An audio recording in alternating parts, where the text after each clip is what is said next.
Setelah menghadap raja, saudara, Daniel kemudian menjumpai 3 rekannya, Sadrak, Mesak, dan Abednego, yang adalah komunitas persahabatan imannya. Saya sebut ini adalah kampusnya Daniel, komunitas Matetes, pemimpin unggul sejatinya Daniel. Karena dari keempat orang ini, Daniel lah yang memimpin komunitas ini. Ya, mereka adalah komunitas yang terikat janji. Mereka sama-sama mencintai Tuhan, mengenal Tuhan, ya, keturunan Yahudi dari Yerusalem, dan mereka ada di kerajaan kafir, kerajaan penyembah berhala, saudaraku.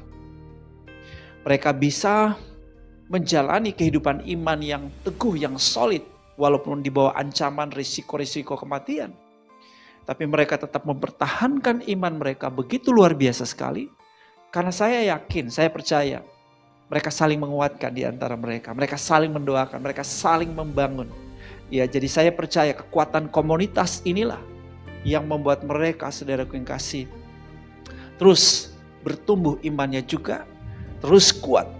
Dan mereka dapat menjadi saksi Tuhan di tengah para penyembah Baal, penyembah berhala, penyembah dewa-dewa. Dan luar biasa sekali bahwa dari kehidupan mereka penuh kesaksian. Dan banyak orang, bahkan bangsa-bangsa, boleh mengenal Allah yang mereka sembah dan menyembah Allah yang mereka sembah oleh karena kehidupan iman yang luar biasa. Nah, ini saya sebut sebagai akibat dari kekuatan komunitas orang percaya itu. Nah, saudaraku yang kasih, sebagai orang beriman, dengar baik, kita itu, saudaraku, tidak bisa menjadi independen secara rohani. Maksudnya begini, kita nggak bisa bertumbuh sendiri tanpa komunitas, tanpa orang percaya yang lain. Tidak, sebab pengertian dari gereja itu adalah pribadi saya gereja, tapi juga saudara, kumpulan orang percaya, komunitas orang percaya adalah gereja.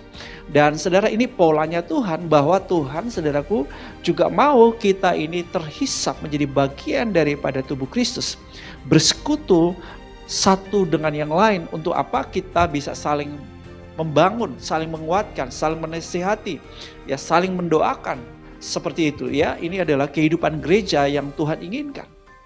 Nah, jadi saudara-saudaraku yang dikasihi oleh Tuhan, ini yang Tuhan mau kita lakukan, saudaraku, supaya saudara iman kita terus bertumbuh. Seperti Daniel juga bertumbuh dan dapat menjadi saksi Tuhan yang luar biasa di tengah kehidupan kafir yang begitu luar biasa sekali, ya, di bawah ancaman karena iman mereka. Maka saudaraku, ini yang Tuhan mau buat kita. Kita mesti tertanam di dalam sebuah komunitas orang percaya yang kita sebut kampus, komunitas Matetes, pemimpin unggul sejati, atau komunitas murid, pemimpin unggul sejati. Ya, kita punya 2 bentuk kampusnya, yaitu Korsel dan Kersel, yang melakukan agenda MURID, murid. Jadi saudara, di tahun 2021 ini, saudara, ini jadi fokus kita. Kita mau, saudara, membangun budaya pemuritan kerajaan.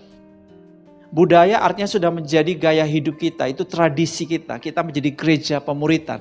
Artinya bahwa setiap jemaat Tuhan dimuridkan dan setiap jemaat Tuhan juga apa? Memuridkan. Dan kita mulai, saudara, kampus pertama kita di mana? Yaitu di dalam keluarga kita, itu kampus pertama kita, ya. Kemudian ada kampus jemaat, kemudian saudara, kita juga membuka kampus di komunitas, kita membuka kampus di lingkungan sosial, kita membuka kampus di tempat pekerjaan kita atau di spheres, di bidang di mana Tuhan tugaskan kita, Tuhan taruh, Tuhan tempatkan kita di situ. Kita juga mulai kampus di situ, mulai muridkan orang-orang di situ. Ya, mari kita sepakat. Untuk tahun 2021 tidak ada satu jemaat pun yang tidak dimuridkan, tidak ada satu jemaat yang tidak memuridkan. Semuanya ada di dalam sebuah komunitas pemuritan, ya. Ketika kita dimuridkan dan ketika kita memuridkan, maka kita akan terus bertumbuh imannya. Amin. Sebab itu pastikan kita tertanam di dalam salah satu Kersel dan kita bertumbuh di situ. Bilang sama orang di sebelah kananmu, pastikan kamu tertanam dalam Kersel. Pastikan kamu aktif, giat dalam Kersel. Oke. Jadi apa yang kita pelajari dari gaya hidup iman Daniel yang melampaui segala akal yang ketiga adalah orang beriman itu tertanam dan bertumbuh dalam komunitas pemuritan. Saya dimuridkan dan saya memuridkan. Doa saya saudara, di tahun ini kita akan melihat lebih banyak hal yang dahsyat, lebih banyak hal yang luar biasa. Kita akan mengalami perlakuan Tuhan yang ajaib. Oleh karena apa saudara? Oleh karena kita bertumbuh dalam iman yang melampaui segala akal. Itulah sebabnya saudara, kita sudah belajar 3 gaya hidup iman dari Daniel. Mari kita praktekkan. Mari kita lakukan dengan sungguh-sungguh. Saudara ingat yang pertama saudara, orang beriman itu mengenal siapa Allahnya. Oke, yang kedua, orang beriman itu melawan tipu muslihat iblis. Dan yang ketiga, orang beriman itu tertanam dan bertumbuh dalam komunitas pemuritan. Saya dimuridkan, saya memuridkan. Tuhan Yesus berkati. Puji Tuhan.